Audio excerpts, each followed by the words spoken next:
bagong training program na makakatulong sa micro, small, and medium enterprises. Ating alamin kasama si Philippine Trade Training Center Executive Director Nelly Nita Dillera ng Department of Trade and Industry. Magandang tanghali po at welcome sa Bagong Pilipinas Ngayon.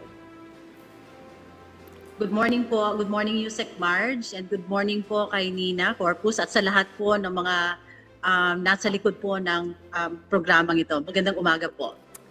Ma'am, una po sa lahat, ano po itong bagong programa na makakatulong sa micro, small, and medium enterprises or MSMEs, lalo na sa international trade?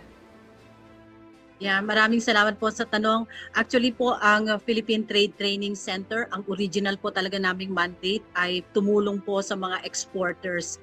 Nagkaroon rin po kami ng mga programa para sa ating mga micro, small, and medium enterprises dito sa Pilipinas. But recently, dahil nga dito sa epekto ng pandemic, nagkaroon na ng cross-border trade, malaki na yung opportunity ng bawat enterprise sa Pilipinas na makapagbenta ng kanilang mga produkto abroad. Pinalakas po natin yung programa natin, especially on international trade. Kaya po mayroon po tayong tinatawag na program.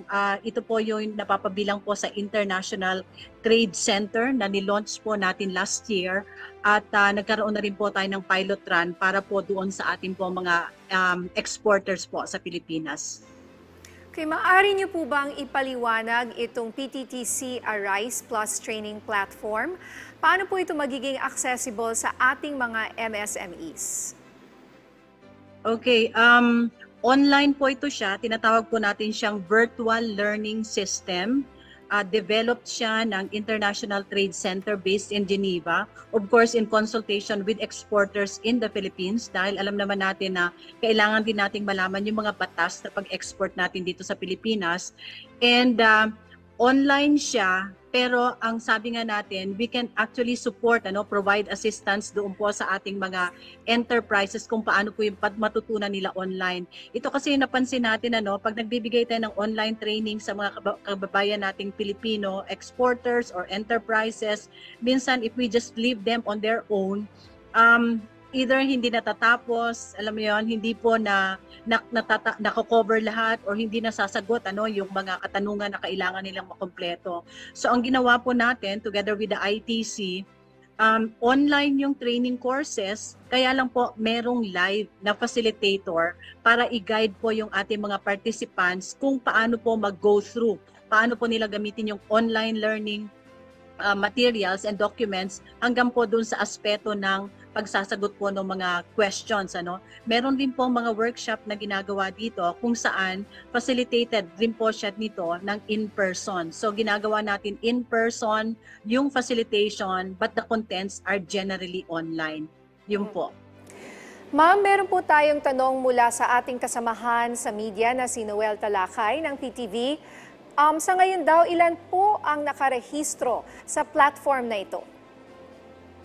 Okay, actually po sinimulan natin siya late December of last year lang po, during the Exporters Congress. Doon po natin siya ni-launch na kung saan dumating din po yung no less than mga officials po ng International Trade Center. So ang itatakbo po natin or magsisimula po talaga tayo ng talagang formal run nito ngayong January pa. So ang ginawa po natin noong December, kumbaga the whole year of 2023, natapos po natin yung 6 na modules, and then towards the end of the year, nagkaroon po tayo ng training of trainers. Karamihan po dito ay nagmumula sa Philippine Trade Training Center, mga staff po natin.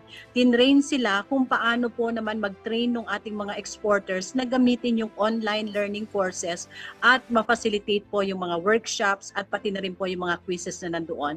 So we let you know po, we will update you kasi as early as first quarter, nakipag-ugnayan na po tayo sa Philippine PhilExport, nakipag-ugnayan na rin po sa mga DTI regional offices para po yung mga potential exporters nila or even yung mga established exporters nila na naghahanap po ng pagkakataon na mas marami pa pong matutunan para po ma-access po yung international market ay maibibigay po natin. Magbibigay po kami ng updates sa inyo.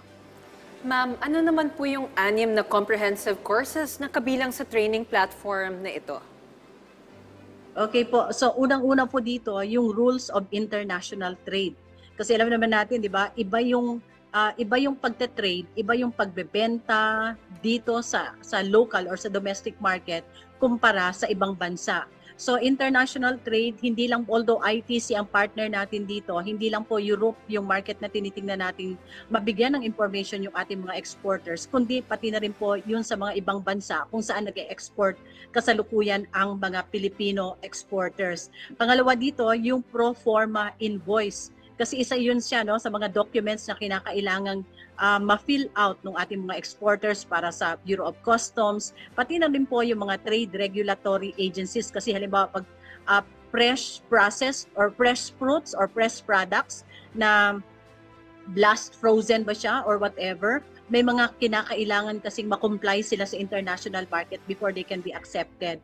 Pangatlo po, yung rules of origin for Filipino exporters. And then meron din po tayo dito, ito yung magandang dagdag natin, yung working with freight forwarders. Kasi yung logistics and supply chain,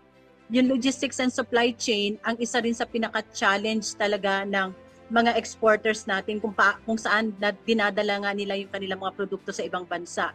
And reducing cross-border inefficiencies. Ito inalam natin sa mga existing exporters. Ano ba yung mga challenges na usual nilang na-encounter? So ginawa natin ito ng module, dinagdagan pa. Ito nga yung sinasabi natin, reducing cross-border inefficiencies para mas mapabilis, maging productive at maging efficient yung kanilang pag-e-export. And finally po, since malaki po sa ating export sa Pilipinas ay binubuo po ng mga processed food, nagkaroon din po tayo ng course on regulatory requirements to export food to the European Union. May sarili kasi silang mga compliance requirements or standards when we export fresh and processed food sa Europe. So since Europe nga yung European country nga yung partner natin dito, minarapat po namin magkaroon rin po ng talagang specific course on how to export to Europe para matulungan yung ating mga food processors po dito sa Pilipinas. Ma'am, at sino-sino naman po ang magko-conduct ng mga workshops at trainings na napakaloob sa training program na ito? Okay, so initially po, nag-train po tayo in-house po sa Philippine Trade Training Center. Nakapili po tayo ng about 15 to 20. Nagkaroon tayo ng training of trainers last December. So sila po yung maglo-launch or sila po yung kumbaga initial na magkakandak nitong training nitong first quarter of the year. But of course, we also will have yung mga established ng exporters dito sa Pilipinas to help us run the training, because I think yung ating mga exporters would also be interested to find out ano ba yung mga experiences ng ating mga exporters as far as bringing their products abroad, ano yung mga paghahanda sa mga produkto nila at anong paghahanda ang kinakailangan sa kanila as exporter. So ang tinitingnan talaga natin dito, Yusek, yung produkto, pati na yung tao who will be negotiating with the buyers, who will be facilitating the bringing of their respective products to export markets. Ma'am, gaano po kalaking tulong at additional knowledge ang makukuha ng mga nais kumuha o mag-avail ng programang ito at paano po nito mabibigyang tulong ang mga MSMEs upang maging globally competitive? Okay, thank you po sa question. Ang gagawin po talaga namin dito, coordination talagang kinakailangan natin dito with the DTI regional offices, but even pati na rin yung mga ibang mga government agencies who are currently supporting the exporters. We deemed it appropriate na ganun yung magiging approach natin dahil alam naman natin as one government, pare-pareho yung mga tinutulungan nating enterprises, although iba-iba yung tipo ng mga assistance na binibigay natin sa kanila depende sa mandate. So yun yung una naming titingnan, sino ba yung mga potential, malapit na talaga or malaki na yung chances or opportunity nila to export. Yun yung una nating tatargetin dito para bibigyan nga nitong training na ito. Alam natin malaki yung tulong na maibibigay natin because as what we have heard, we're also doing needs and gaps assessment. As what we have heard from our enterprises and even our exporters, may mga challenges pa rin silang na-encounter as far as exporting to other countries are concerned. Yung mga trade regulatory requirements, yung mga standard and compliance that they have to comply with, especially when they're bringing their products abroad. Okay, so yung mga ganun na nakuha po natin sa needs and gaps survey and assessment, ang ilan po sa talagang tututukan po namin nitong unang buwan ng unang quarter ng taon. And hoping, dahil sila rin po, may mga sumubok na mag-export, pero yung nga po yung mga na-encounter nila, hoping that if we can address immediately yung mga naging concerns nila currently or recently, we can really help them para ma-facilitate. Of course, ang coordination natin, we're not only talking about PTTC, but we're talking about whole DTI, whole government, or whole society approach, because we will also be coordinating with the Center for International Trade and Exposition Mission under DTI, pati na rin po yung Export Marketing Bureau, na kung saan sila po may mga ginagawa ring mission sa ibang bansa para nga physically madadala natin yung mga produkto natin sa ibang bansa, mag-guide yung ating mga exporters how to negotiate, how to look for market, how to put up yung mga businesses nila or yung kung saan pwede maging outlet nila sa ibang bansa. So yun po, we're really keeping our fingers crossed when we do this whole of society approach, whole of government approach. Sabi nga natin bagong Pilipinas, palagay po natin malaki po yung iaambag po natin sa mga exporters na base po dito sa Pilipinas. Ma'am, magandang balita po yan. Para lang po sa mga curious, gusto rin naming malaman, ano-ano po ba yung mga produkto na patok na pang-export kapag proyektong ito ang pinag-uusapan? Malaki pa rin po ang nasa food, processed food natin, Yusek and Miss Nina. Malaki pa rin yung processed food natin. Alam naman natin, malaki yung ating kumbaga raw material base na nakukuha dito sa Pilipinas. So yun ang isa sa mga patok. And of course, tinitingnan rin natin ngayon with the PCDEL law, passing of the PCDEL law, yung Philippine Creative Industry Development Act, yung mga services ng mga Pilipino as far as designing, cultural assets, culinary, mga visual design, even yung BPO, animation, mga ganong klase, game development, tinitingnan din natin yon kasi yung serbisyong binibigay or binubuhos o yung kumbaga talent ng mga Pilipino na binubuhos sa creative industry, malaki po talagang bagay. So alam naman natin, even before the PCDEL law, malaki na po yung naging contribution ng ating pong mga players, yung ating pong workforce sa creative industry. So isa po yan sa talagang patok sa buong mundo. And of course, BPO, alam na rin po natin yan, and yung ating electronics, na isa rin po sa malaki ang contribution niya sa ating GDP. Of course, gusto ko lang din banggitin kahit na yung tourism, yung tourism sector, malaki rin ang naging contribution niya. Patok rin po siya. At ang maganda po nito when we talk about tourism products, it's not actually bringing our products sa ibang bansa, but we're encouraging mga exporter or mga buyers pala or mga consumers or even tourists to visit the Philippines, and dito po nila nakikita mismo yung mga product na nakikita nila sa ibang bansa, but this time they're seeing it from where it really comes from. So services plus yung food products ang ilan po sa pinakamalaking sinasabi na po patok na produkto at serbisyo po na nabumula sa Pilipinas. Ma'am, ano pong example ng mga food products na ito, itong mga processed food na sinasabi nyo, at example rin yung mga gustong puntahan ng mga turista sa mga lugar daw dito sa Pilipinas kung saan ginagawa ang mga produktong ito? Okay, ilan sa mga malalaki nating export, syempre yung tuna, processed tuna, fresh frozen tuna, yung banana natin, malaki rin, avocado, I think we've also been exporting this. A lot of tropical fruits have also been exported. I learned also, nakita rin natin na yung durian is also among the tropical fruits that's already being exported. And of course, marami pang mga seafood and fresh processed fruits that are being exported. Yun rin ang karaniwan sa kumbaga tinitingnan ng ating mga turista when they go to the different sites.